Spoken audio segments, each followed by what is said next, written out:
Então, vamos lá. Nós vamos analisar agora dois teoremas, né? Bem simples. Um é o teorema de Jacobi e o outro é o teorema de Binet, certo? O objetivo desses teoremas é nos instrumentalizar, ou seja, dar subsídio, né? Dar conhecimento para que a gente possa entender a regra de Chió, certo? Traduzindo o que eu estou falando aqui, veja, até agora a gente sabe apenas resolver determinantes de matrizes até a ordem 3. Se eu tiver uma matriz de ordem 4 em diante, a gente não sabe ainda resolver. Então, para resolver esse tipo de determinante, né, de matrizes maiores do que 3, nós temos que aplicar a regra de Chió, certo? E para entender a regra de Chió, a gente precisa entender primeiramente esses dois teoremas, esse aqui e o que a gente vai ver adiante, certo? Na próxima aula. Então, veja só, teorema de Jacobi, né? Primeiramente é uma explicação com relação ao nome. Tem gente que chama Jacob, né? Mas ele não era em inglês, então não faz sentido você ler Jacob, né? Pode ler Jacobi mesmo, certo? Sem nenhum problema. Bom, o seguinte, teorema de Jacobi. O que é que fala esse teorema? Ele trata de quê? Veja só, aqui eu tenho um resumo da definição. Seria assim, ó, somar uma linha ou coluna com outra linha ou coluna multiplicada por um número real não altera o determinante. Como assim? Veja, você vai pegar uma linha ou uma coluna, certo? E somar essa linha com outra linha multiplicada previamente por um número. Então, suponha o seguinte, eu pegaria essa linha, por exemplo, essa linha, multiplicaria por 2, então aqui ficaria 4, aqui ficaria 12 e aqui ficaria menos 8, por exemplo. Esse 2 foi que eu escolhi, tá certo? Não precisa ser sempre 2 não, pode ser qualquer número real, por um número real, não é? Então, qualquer número real. Então, se eu multiplicasse aqui por 2, aqui ficaria 4, aqui ficaria 12 e aqui ficaria menos 8. Eu somaria com a linha de cima, por exemplo. Eu somaria 4 mais 4, aí daria 8. Então, 12 mais 7 daria 19. E menos 8 mais 1 daria menos 7. Esse resultado dessa soma eu colocaria, por exemplo, no lugar da linha de cima. Não é? Bom, aí você está se perguntando, e para que é que serve esse teorema? Até agora eu não estou vendo a aplicabilidade desse teorema, certo? Então, explicando. A primeira utilidade dele é a gente entender a regra de Chió, que a gente vai entender, estudar mais adiante. Ok? Mas ele tem outras aplicabilidades, por exemplo, que a gente pode enxergar. Por exemplo, veja, a gente sabe que calcular o determinante de uma matriz que tem muitos zeros é muito fácil, né? A gente não tem maiores trabalhos. Então, por exemplo, essa matriz aqui ela tem um zero só. Se eu quisesse fazer aparecer vários zeros aqui, então, e eu quisesse calcular o determinante dessa matriz, não seria mais fácil? Então, o teorema de Jacobi, ele permite você fazer aparecer, na maioria das vezes, nem sempre, os números que você quer na posição que você quer, tá certo? Então, por exemplo, suponha que eu quisesse fazer aparecer mais um zero nessa matriz. Por exemplo, um zero aqui. Teria como fazer isso? Teria sim, não é? Eu bastaria aplicar o teorema de Jacobi, ok? Mas veja só, vamos demonstrar aí, de certa forma, com um exemplo, esse teorema. Então, veja só. O que é que eu quero? Ele está dizendo que se você fizer isso tudinho, alterar a matriz, aplicando o teorema de Jacobi, você não vai alterar o determinante da matriz. Será que de fato não altera? Então, a gente vai ver com um exemplo. Como assim? Veja, eu vou calcular o determinante dessa matriz, não é? Depois eu vou aplicar o teorema de Jacobi nessa matriz e vou ver se o determinante mantém-se o mesmo. Ok? Primeiramente, sem teorema de Jacobi. Como é que seria aí o determinante? Né? Regra de Sarri, todo mundo sabe. Então seria o quê? A matriz é A, então ficaria det de A. Det de A seria igual.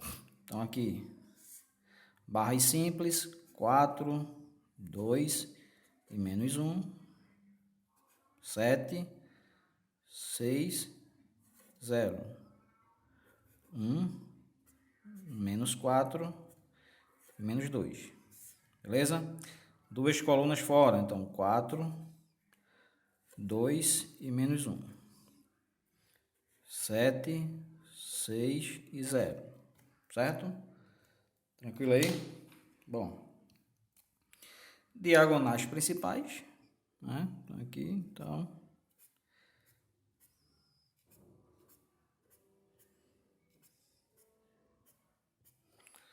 Então, vamos ver quanto é que dá aqui. Então, primeira diagonal principal, 4 vezes 6, 24, e 24 vezes 2, 48. Só que como aqui tem um negativo, então vai dar menos 48. Que é 4 vezes 7, 20, dois sinais negativos, vai dar positivo. 4 vezes 7, 28, e 28 vezes 1 dá o mesmo 28. Aqui tem um zero, então já dá zero, não precisa me preocupar, né? Ok, devo 48, tenho 28. Vou continuar devendo, porque a dívida é maior, mas vou continuar devendo quanto? Então, se eu pegar esse menos 48 aqui e pagar 28, eu vou ficar devendo quanto? 20, né? Não é isso? Essas são as diagonais principais, né? Vamos ver as secundárias aí.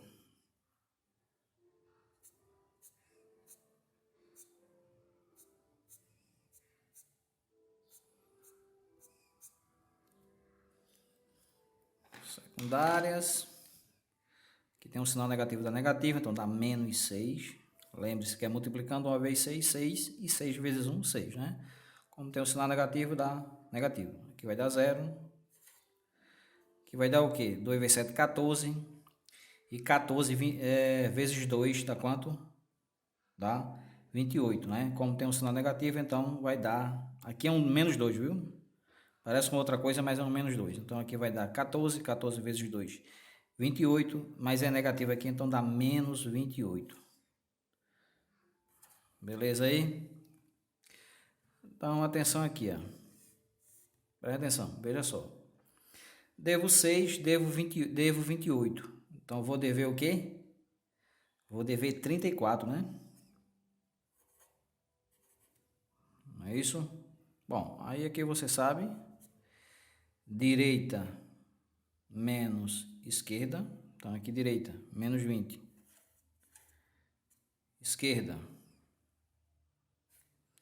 menos 34.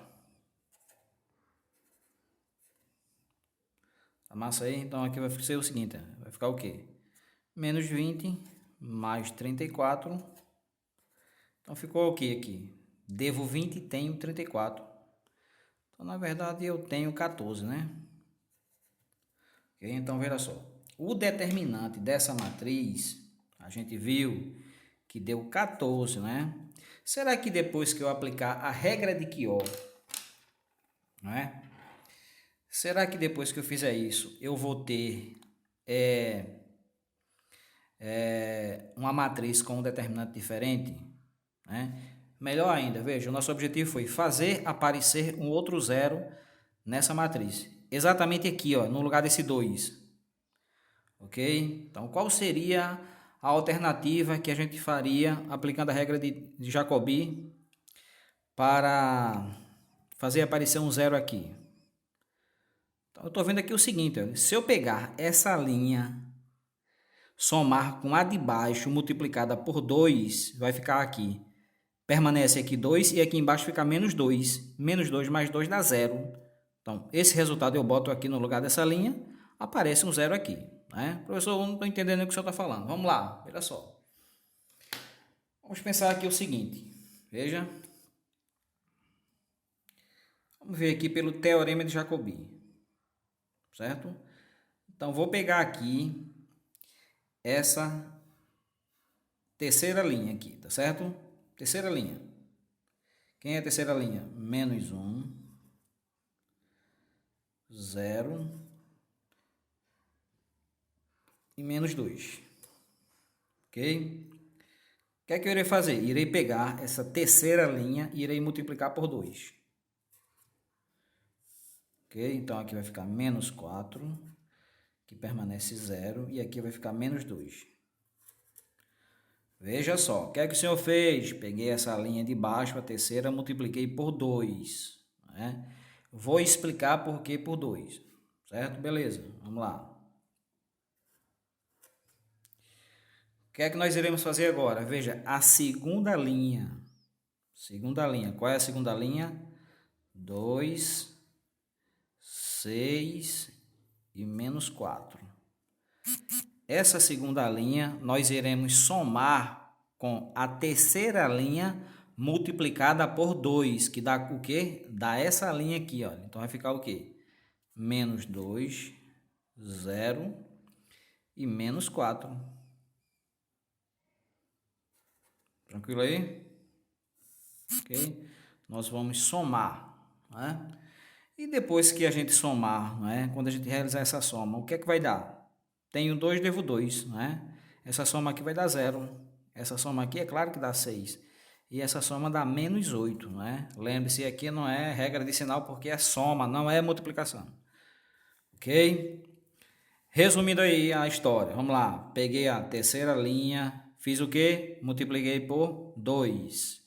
Aí o resultado dessa terceira linha multiplicado por 2 dá o quê? Dá menos 2, 0 e menos 4. Certo? Peguei a segunda linha. Qual é a segunda linha? 2, 6 e menos 4. Fiz o quê? Peguei essa segunda linha, somei com a terceira multiplicada por 2. Não é? Por que o senhor escolheu 2? Porque se fosse qualquer outro número aqui, olha, não ficaria aqui menos 2. Então, não cancelaria aqui com esse 2. Então, por isso que eu escolhi aqui o 2. Obrigatoriamente teria que ser o 2 mesmo nesse caso, tá certo? E o que é que nós iremos fazer com esse resultado? Bom, como eu quero que apareça um 0 aqui, olha, esse resultado, perceba que o primeiro elemento dele é 0. Então, eu vou colocar aqui no lugar da segunda linha, tá certo? O resto da matriz vai continuar do mesmo jeito. Ok? O resto da matriz vai continuar do mesmo jeito. Então, só vai mudar a segunda linha. Então, a segunda linha vai passar a ser o quê? A segunda, aliás, essa matriz agora. Como é que ela vai ficar? Beleza, então veja só. A matriz A é essa. Se eu altero qualquer coisa na matriz, ela deixa de ser a matriz A. Então, eu vou chamar aqui a nova matriz de matriz B. Certo? De matriz B, beleza? Deixa eu subir aqui um pouquinho e tal. Matriz B. Beleza aí, então olha só. Como é que vai ficar aí a matriz B? Vai ficar assim, ó. 4, 7 e 1. No lugar da segunda linha, eu vou colocar o quê? Aqui esse resultado, olha. 0, 6, menos 8. Ok? Beleza? Então aqui, ó. E embaixo vai ficar o quê? Menos 1, 0 e menos 2. Tudo tranquilo aí? Bom, perceba agora o seguinte. Inicialmente eu tinha uma matriz com apenas um 0. Agora eu tenho uma matriz com 2 zeros. Isso torna mais fácil o cálculo determinante? Torna sim, não é? Mas será que o determinante dessa matriz é o mesmo dessa aqui, é 14 no caso? Será que é? Então vamos ver aí, né? Vamos calcular aí, para ver se realmente é. Então veja só.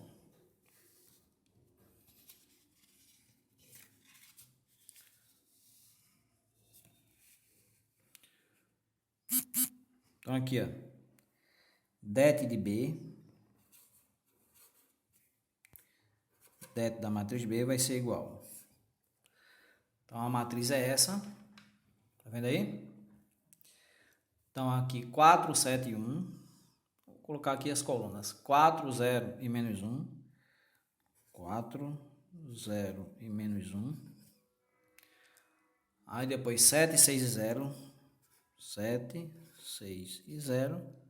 Por último, 1, menos 8 e menos 2. 1, menos 8 e menos 2.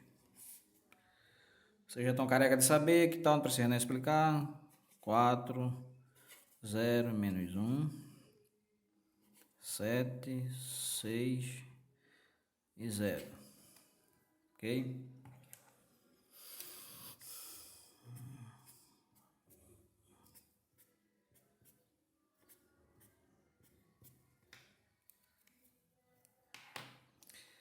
Então, aqui 4 vezes 6, 24. 24 vezes 2, menos 48. Aqui é dois sinais negativos, vai dar negativo, vai dar positivo, né? Então, aqui 8 vezes 7, 7, 7, 14, 56. 56 vezes 1 dá 56. Aqui tem dois zeros, então 0. Então, aqui beleza. Tenho 48, devo 48, tenho 56. Então, quanto é que dá aqui se eu pagar? Se eu pagar, eu vou ficar ainda no bolso com 8, né? Dá 8. Beleza aí? Tranquilo?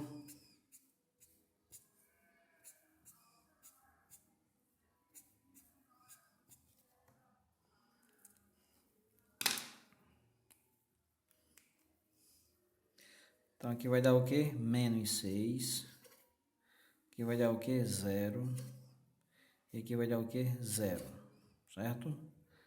Então, é claro, se eu somar isso aqui tudinho, eu vou ter menos 6. Né? Direita menos esquerda, que não dá, vou fazer aqui embaixo. Então, vai dar o quê? Vamos lá. 8 menos 6. Então, 8 menos com menos mais vai dar 6, né? Isso deu o quê? 14. Vamos lá comparar aqui, né? Então, o resultado aqui deu 14 e tal, beleza. Ok? Vamos ver aqui. Perceba na matriz. Antes de a gente aplicar o teorema de Jacobi, a matriz era essa. Olha só, era essa daqui. E o resultado do cálculo determinante deu quanto? 14, né? Após aplicar o teorema de Jacobi, que foi esse processo aqui que eu fiz, tal, né? Peguei a segunda linha, somei com quem? Com a terceira linha multiplicada por 2. Peguei esse resultado, botei aqui, ó. Então a matriz fica essa daqui, essa matriz aqui, ok? Então veja que é uma matriz diferente, né? A segunda linha é diferente. Por conseguinte, a matriz ela é diferente uma da outra, né? Mesmo as matrizes ficando diferentes, você vai ter sempre nesse caso, né? Você vai ter sempre o que? Determinantes iguais, certo?